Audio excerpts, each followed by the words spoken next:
According to the philosopher Theophrastus, Anaximander of Miletus was the student of Thales. Like most students, Anaximander agreed with his teacher on some points, but disagreed on others. Recall that Thales was interested in the physical world, and said that everything was fundamentally made of water. Anaximander had his own ideas, but only a single fragment of his writing has survived. Nevertheless, ancient figures wrote about him a lot. He was so influential, it's impossible to cover everything he said in this video, but here is a 3-point summary, with the most important ones saved for last. First, Anaximander changed the way that people looked at the world forever. He argued that celestial bodies move around the Earth in full circles. That seems really obvious to us, but it wasn't so obvious in Anaximander's time.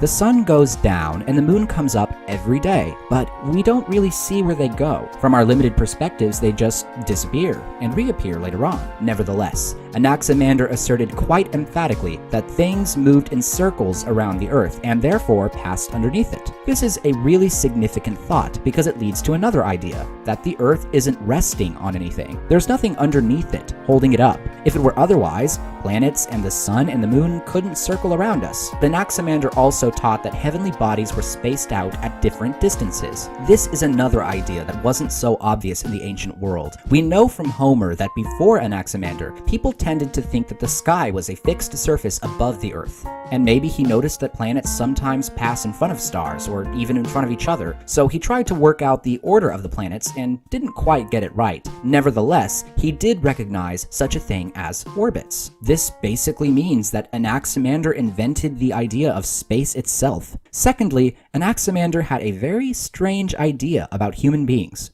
Recall that Thales taught that everything is fundamentally made of water. Anaximander took this idea and used it to explain the origin of people. The Roman writer Censorinus summarizes this view. Anaximander considered that from warmed-up water and earth emerged either fish or entirely fish-like animals. Inside these animals, men took form, and embryos were held prisoners until puberty. Only then, after these animals burst open, could men and women come out, now able to feed themselves. If this idea sounds familiar, you are not the only one who thinks so. Arguably, Anaximander developed a proto-evolutionary idea of human anthropology around 500 BC. Like his teacher Thales, Anaximander clearly thought that water could explain how some things come to be. But that brings us to the third and most important point.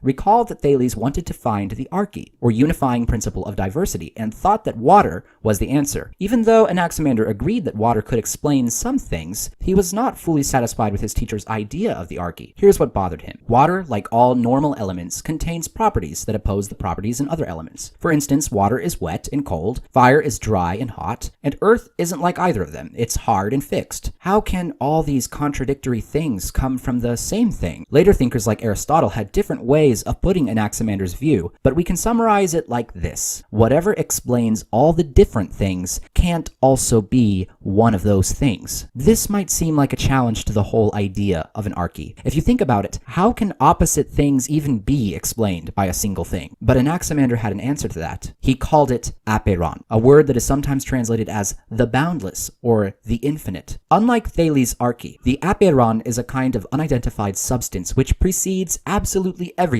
It explains air, earth, fire, and water because in a way, it's all of those things at once. The opposites are contained within it, and as it moves, it separates out into simple substances. And substances aren't the only things that come from the apeiron. According to Simplicius, the earth and heavens themselves come from it as well. This makes Anaximander a pretty different thinker from Thales. Thales seems to have been interested in explaining how normal things work, and he was trying to find the arche inside of them. But since Anaximander didn't even think that was possible, he went outside of ordinary experience and proposed something fundamentally strange and unobservable to explain it. This is a very significant step in philosophy. All of the pre-Socratics were very interested in what we call the physical world, but by stepping outside of the physical world, Anaximander arguably became the first metaphysicist. Metaphysics is the speculative study of that which exists beyond physical reality. Because the apeiron is a kind of infinity, later thinkers like Zeno and Anaximander Anaxagoras would give it a kind of implicit mathematical nature, but it has also been seen as a precursor to ancient ideas about God, the unmoved mover